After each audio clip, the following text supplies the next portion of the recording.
আমি জ্যোতিষ সম্রাট বিনয় শাস্ত্রী। আজকে আমার ভিডিওর আলোচ্য বিষয় কর্কট রাশি এবং লগ্নের পুষ্যা নক্ষত্রে জাতক জাতিকাদের জুন 2026 কেমন যাবে।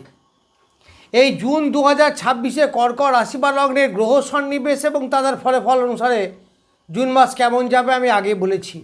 আজকে বলবো শুধু নক্ষত্র ফল, অর্থাৎ পুষ্যা নক্ষত্রের যাদের জন্ম তাদের জুন মাস কেমন যাবে।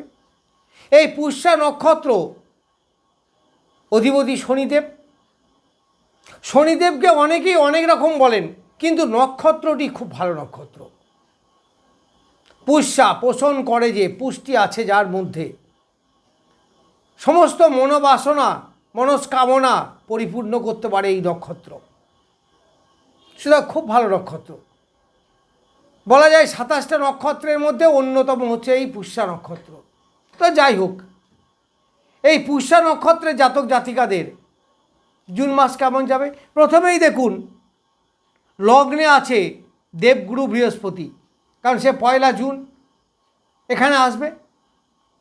তো 1 জুন যখন আসবে তখন সে রাশিতে বা লগ্নে বসছে, আর আছে সে 7 নক্ষত্র, অতীব শুভ, সাংঘাতিক শুভ। তাহলে একদিকে এই রাশি বা লগ্নের ষষ্ঠপতি এবং নবমপতি, আবার বসছে তুঙ্গ ক্ষেত্রে এবং লগ্ন বা রাশিতে, তার মানে লগ্ন রাশি অনেক বলবান। আর এই বৃহস্পতি হচ্ছে মূলত অর্থ বিদ্যা সন্তানের কারক গ্রহ। তাহলে আপনার এখান থেকে নিশ্চিতভাবে বলা যেতে পারে ভাগ্যের একটা আমূল পরিবর্তন হবে। অনেকেই অনেক দিন অনেক কষ্ট পাচ্ছেন, এইবার দেখুন না ভাগ্যের পরিবর্তন হয় কিনা। অবশ্যই হবে, শেষ পর্যন্ত দেখতে থাকুন। কিছু কিছু জায়গায় তো খারাপ থাকবেই, সব তো আর ভালো হয় না, ভালো খারাপ নিয়েই তো আমাদের জীবন। তাহলে এই বৃহস্পতি প্রথমেই শরীর স্বাস্থ্যকে ভালো রাখবে, মন মেজাজকে ভালো রাখবে, মনের যে উইল ফোর্স বা এনার্জি, এগিয়ে যাওয়ার মানসিকতা, সেইগুলো আপনি যথেষ্ট পাবেন। যারা নানাবিধ রোগে ভুগছিলেন তাদের শরীর স্বাস্থ্য অবশ্যই ভালো হবে। যারা বয়স্ক লোক আছেন তাদের ওষুধ খেতে হবে কম, শরীর স্বাস্থ্য ভালো থাকবে, অনেকটা তুলনামূলকভাবে মন মেজাজ ভালো থাকবে, সন্তানদের নিয়ে সুখে থাকবেন, এইগুলো বলা যায়। এই বৃহস্পতি ষষ্ঠপতি, তার মানে যাদের লোন বা ঋণ এইসব আছে সেটা অনেকটা পরিশোধের মুখে। ষষ্ঠ থেকে রোগের বিচার করি, তা রোগের ডিস্টারবেন্স কম বেশি থাকবে, কিন্তু জায়গাটা তো লগ্ন, তাহলে অনেকটা ভালো, অনেকটা কিওর। দেবগুরু বৃহস্পতি ষষ্ঠপতি, তার জায়গাটা কিন্তু খুব ভালো, যার ফলে শুভ ফলই আপনারা বেশি পাবেন। অনেকের এই সময়ে চাকরি হবে বা যে কোনো কর্মে নিয়োজিত হওয়া, কর্মের সাফল্য পাওয়া, এইগুলো আপনারা এই সময়ে পাবেন। এই বৃহস্পতি নবমপতিও বটে, তাহলে নবমের ফলও আপনারা যথেষ্ট পাবেন। আয় উন্নতি, ভাগ্যের পরিবর্তন, উপার্জন, এইগুলো পাবেন। কেন না, এটা অতি মিত্র নক্ষত্রে আছে, আবার বৃহস্পতির নিজের নক্ষত্র, ফলে বৃহস্পতি চরমতম ভালো ফল দেবে। আয় উন্নতি বৃদ্ধি পাবে, প্রেম প্রীতির ব্যাপারে সফলতা আসবে। যারা স্টুডেন্ট তাদের হায়ার এডুকেশনে যথেষ্ট ডেভেলপ হবে, ফলে বিদ্যার পক্ষেও একটা শুভ ভাব এখানে পাবেন। অর্থনৈতিক কাঠামো তো নিশ্চিত ভালো হবে, আস্তে আস্তে পরিবর্তন হবে। এইবার দ্বিতীয় আছে কেতু।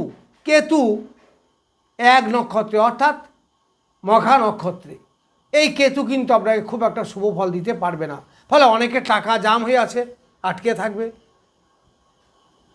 খুব একটা শুভ ফল দেবে না। যাদের 8 নক্ষত্র অর্থাৎ পুষ্যা নক্ষত্রে জন্ম, পারিবারিক একটু সমস্যা, আত্মীয় বর্ণদের মধ্যে একটু চাপা ক্ষোভ, এইগুলো কিন্তু আপনারা পাবেন।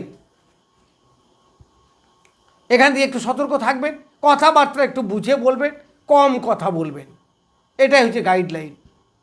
এবার অষ্টমে আছে রাহু। এই রাহু তার নিজের নক্ষত্র 24 নক্ষত্রে, এটাও ভালো ফল দেবে। ফলে অষ্টমে তার মানে সিক্রেট জায়গা, যারা জ্যোতিষী, যারা লয়ার, যারা সুদের কারবার করেন, বা সিক্রেট যে জায়গাগুলো আছে, শেয়ার মার্কেট, লটারি, এই জায়গাগুলো থেকে উন্নতি হবে। গাড়ি ঘোড়া সাবধানে চালাবেন, জায়গাটা তো অষ্টম, তবুও সেরকম কোনো সম্ভাবনা, বিপদের সম্ভাবনা এখানে নেই। যে বাধা বিপত্তিগুলো আছে, বরং আপনি অনেকটা ভালো ফল পাবেন। অষ্টমে রাহু ভালো নয়, কিন্তু ভালো নক্ষত্রে আছে। সর্বদাই মনে রাখবেন, নক্ষত্র গ্রহকে পরিচালনা করে, গ্রহ কিন্তু কখনোই নক্ষত্রকে নয়। ফলে একটা গ্রহ খুব অশুভ জায়গায় আছে, কিন্তু নক্ষত্রটা ভালো, তার মানে আপনি ভালো ফল পাবেন। আবার গ্রহটা খুব ভালো জায়গায় আছে, নক্ষত্র ভালো পার নাই, তার মানে খুব একটা ভালো ফল এখানে আশা করা যায় না। নক্ষত্র সর্বদা গ্রহকে কন্ট্রোল করে। যেহেতু রাহু ভালো নক্ষত্রে আছে, শুভ জায়গায় আছে তার নক্ষত্রবতী, আবার রাহুর নিজের নক্ষত্র, ফলে আপনার বেশ ডেভেলপ হবে, বাধা বিপত্তি অনেকাংশে কেটে যাবে।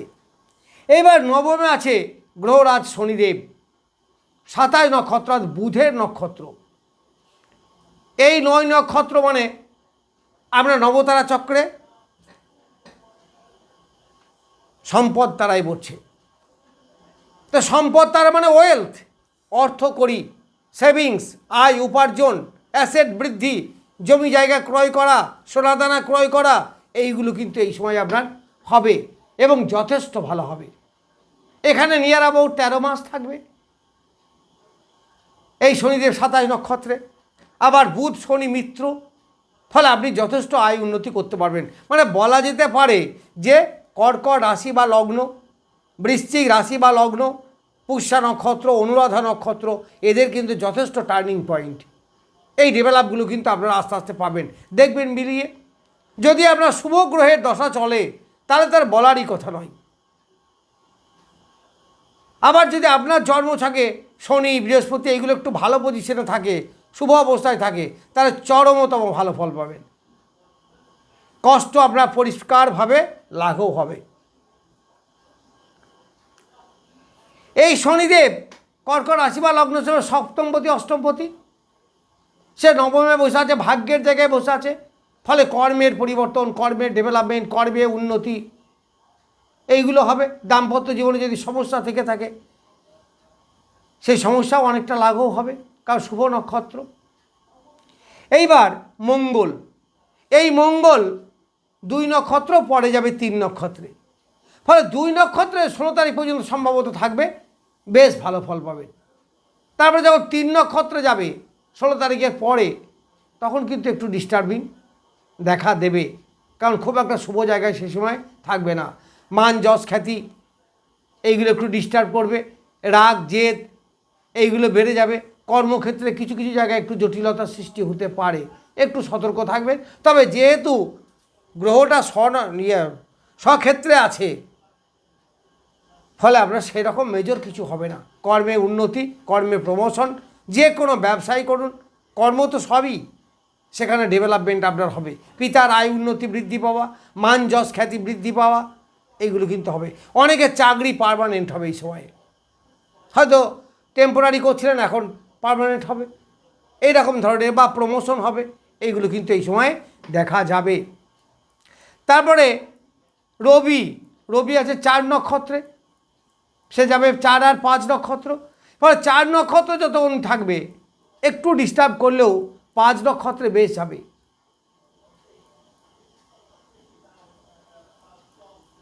চার নক্ষত্রে প্রত্যয়ী মোটামুটি ভালো, 5 নক্ষত্রে যখন যাবে তখন একটু ডিস্টার্ব করবে এই রবি।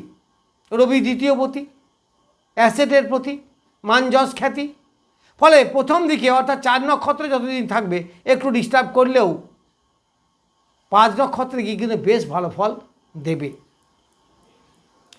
এইবার বুধ, বুধ এখন আছে 5 নক্ষত্রে, 2 তারিখে চলে যাবে 6 নক্ষত্র, আবার 11 তারিখে যাবে 7 নক্ষত্রে জুনের। তাহলে 2 তারিখে 6 নক্ষত্রে যাবে, 6 নক্ষত্রে গিয়ে খুব ভালো ফল দেবে। বুধ দ্বাদশপতি দ্বাদশে আছে, ফলে যারা দূরে আছেন, দূরে পড়াশুনো করছেন, দূরে চাকরি বাকরি করছেন বা দূরে কোনো কারণে গেছেন, তাদের কিন্তু আরও বেশি ডেভেলপমেন্ট হবে, পড়াশোনার প্রতি অ্যাটেনশন বৃদ্ধি হবে। এই সময় ব্যয় হবে, কিন্তু ব্যয়টাও ভালো, সৎ ব্যয় হবে, ভালো কাজে ব্যয় হবে, ব্যয় হবে। সুখের জন্য ব্যয় হতে পারে, শৌখিন দ্রব্য ক্রয় করার জন্য ব্যয় হতে পারে, ছেলে মেয়ের এডুকেশনের জন্য ব্যয় হতে পারে, যে কোনো হোক ব্যয় কিন্তু এই সময় একটু বাড়বে।